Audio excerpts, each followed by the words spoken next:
Watch. Camila Alves McConaughey talks beauty secrets. The devil is in the details.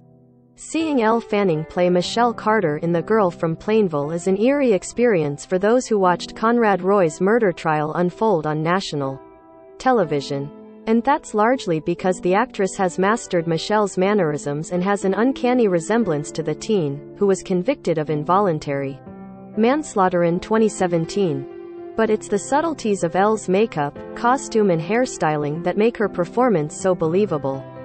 From the myriad of bracelets to the bushy brows, it's hard to see Elle as someone other than Michelle. I watched that documentary probably 5 or 6 times all the way through. Makeup artist Aaron Ionian told E! News of studying HBO's I Love You, Now Die about Michelle's case, down to parts of the court scenes where we could see she'd been chewing on her lip and there was like a little scab on her lower. Also on repeat, court footage. Costume designer Mirren Gordon Crozier shared in a separate interview with E! News that she spent so many long nights surfing the internet in search of the exact outfits Michelle wore in court. The story happened not long ago, but it's long enough for the outfits not to be in stores and things like that, she explained. Basically, with a lot of internet trolling I finally landed on it. As in Ann Taylor Loft, the brand Michelle wore for a majority of the trial, many of the pieces largely lifted from Mom Gail Carter's closet.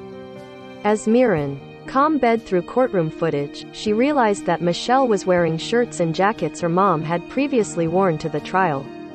This realization made Mirren's search a lot easier, saying triumphantly, "We found every single item she wore." Accessories were a bit harder to nail down, but they found similar items, with Mirren highlighting a pair of patent leather high heels that Elle specifically requested because they were a size too big, causing Michelle to walk differently, a characteristic that Elle wanted to replicate on screen. Mirren was more than happy to fulfill this request for Elle, saying, "I think costumes really just affect the way someone can stand and how their body feels and how they want to be presented to the world." And like most teenage girls, Michelle obsessed over her appearance. Capturing those minute details meant Elle spent 2 hours in makeup, if you can believe that, Aaron remarked. The end result was barely noticeable, a sign of a job well done. You are really trying to help tell a story, and unless the makeup is a story point, which it hardly ever is, you want the makeup to just sort of disappear, she explained. You don't want it to really be a thing because I think if you're noticing it too much, it can take you out of the story. So you just kind of want to support the story and take a backseat a little bit.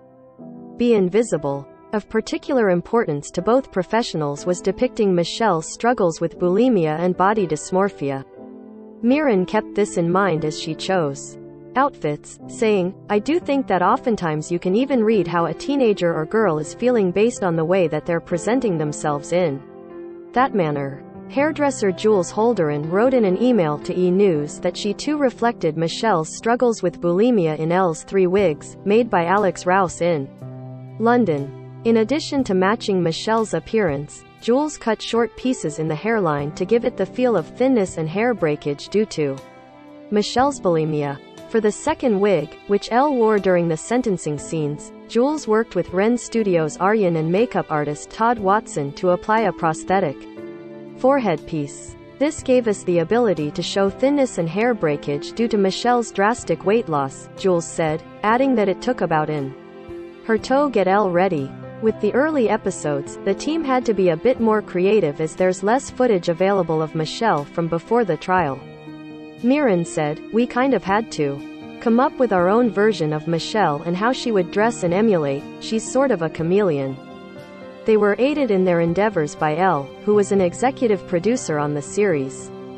Mirren said that the actress was invested in portraying the small, nuanced San trying to get as real as possible, adding that it was a hard challenge. But seeing Elle on screen made it worth it, with Aaron saying, "I am just so incredibly proud of Elle's performance." See the results of the team's work when Girl from Plainville streams Tuesday on Hulu.